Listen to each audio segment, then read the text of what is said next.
नमस्कार दोस्तों, दिव्य भक्ति चैनल पर आप सभी का स्वागत है। क्या सच में भगवान सिर्फ पत्थर की मूर्ति होते हैं या फिर सच्चे भक्त की श्रद्धा उन्हें सजीव कर सकती है? आज की इस कथा में हम आपको सुनाएंगे एक ऐसे भक्त की कहानी जिसकी भक्ति ने भगवान श्री कृष्ण को जीवंत रूप में प्रकट होने पर मजबूर कर दिया। यह कथा हमें बताती है कि जब श्रद्धा अडिग होती है तो स्वयं भगवान भी भक्त की लाज रखने के लिए धरती पर उतर आते हैं। बहुत समय पहले की बात है। एक नगर में एक राजा ने एक विशाल मंदिर बनवाया। मंदिर के गर्भगृह में श्री कृष्ण की एक सुंदर मूर्ति स्थापित की गई, लेकिन इस मूर्ति की कभी पूजा नहीं की गई। राजा को मूर्तियों की शोभा पसंद थी, लेकिन श्रद्धा से उसका कोई लेना देना नहीं था। उस मंदिर में एक पुजारी था जो सच्चे मन से भगवान श्री कृष्ण की सेवा करता था। वह प्रतिदिन कन्हैया को स्नान कराता, भोग लगाता और प्रेम पूर्वक उनकी आराधना करता। हर दिन राजा अपने महल से एक फूलों की माला मंदिर में भेजता और जब वह दर्शन करने आता तो पुजारी वह माला श्री कृष्ण के गले से उतारकर राजा को पहना देता। यह क्रम वर्षों तक ऐसे ही चलता रहा। समय बीतता गया और पुजारी अब वृद्ध हो चुका था।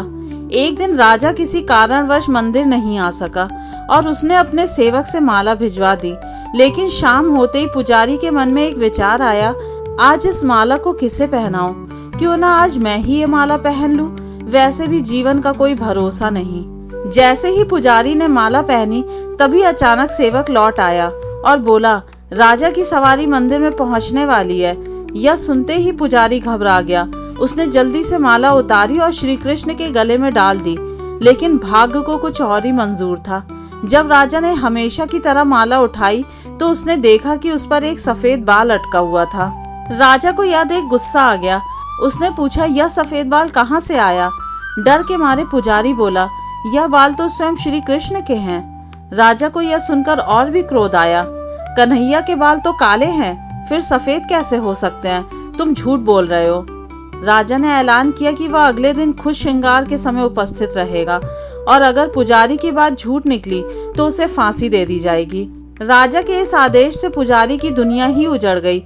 वह रात भर रोता रहा, श्री कृष्ण से प्रार्थना करता रहा, हे कान्हा, मैंने गलती की है, लेकिन क्या मेरी भक्ति व्यर्थ चली जाएगी? क्या आप मेरी लाज नहीं रखेंगे?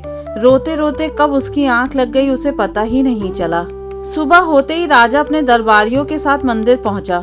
उसने कहा, आज मैं स्वयं श्री कृष्ण का श्रृंगार करूंगा और देखूंगा कि बाल सफेद है या नहीं। लेकिन जैसे ही राजा ने श्री कृष्ण का मुकुट उतारा तो उसे अपने आंखों पर यकीन नहीं हुआ। श्री कृष्ण के सभी बाल सफेद हो चुके थे। राजा स्तब्ध रह गया, लेकिन फिर भी उसने संदेह किया कि पुजारी ने बालों को रंग दिया होगा। सत्य जानने के लिए उसने श्री कृष्ण का एक बाल खींचा और तभी जैसे ही राजा ने बाल तोड़ा, मूर्ति से खून की धार निकलने लगी। यह दृश्य देखकर राजा के पैरों तले जमीन खिसक गई। वह घबराकर श्री कृष्ण के चरणों में गिर पड़ा और रोते हुए क्षमा मांगने लगा। तभी भगवान की मूर्ति से दिव्य वाणी गूंजी, हे राजन, तुमने मुझे केवल मूर्ति समझा, इसलिए आज से मैं तुम्हारे लिए केवल पत्थर मात्र ही रहूंगा। लेकिन मेरे भक्त ने मुझे सच्चे मन से पूजा, इसलिए मैं उसकी श्रद्धा के अनुरूप हो गया। भक्ति में संशय नहीं होना चाहिए और जो मुझ पर पूर्ण विश्वास करता है उसकी लाज मैं कभी जाने नहीं देता। यह कथा हमें सिखाती है कि भगवान केवल मूर्ति में ही नहीं बल्कि सच्ची श्रद्धा में निवास करते हैं। अगर भक्ति अडिग हो तो भगवान स्वयं अपने भक्त की रक्षा करने के लिए प्रकट हो जाते हैं। जय श्री कृष्ण। अगर आपको ये कहानी पसंद आई हो तो वीडियो को लाइक और चैनल को सब्सक्राइब जरूर कर दीजिएगा।